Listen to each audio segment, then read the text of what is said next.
Hi, it's me again with Corel Tips and Tricks. Just yesterday I made a video about how to do this.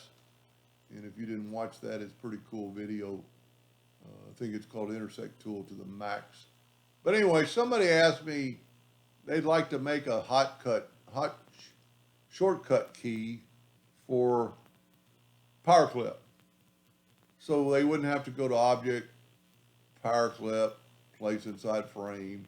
No big deal. But anytime you make a hotcut key or a shortcut key, it could make your life a little easier. So we're going to go to Tools, Options, Customization, and then go to Commands.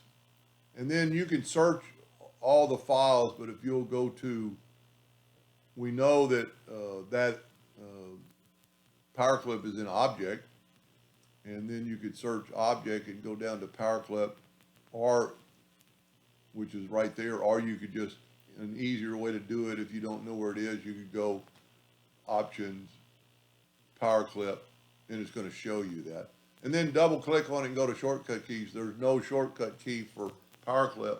I'm going to try A, which is a spiral, X, which is a eraser, Q is nothing.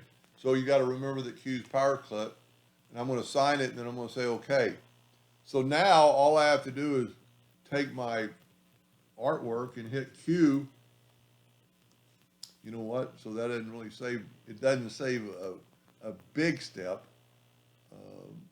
I'm just wondering if we can go and make it, so we could change this and put the kid at the bottom and then go finish, and you get that result, which is still pretty cool.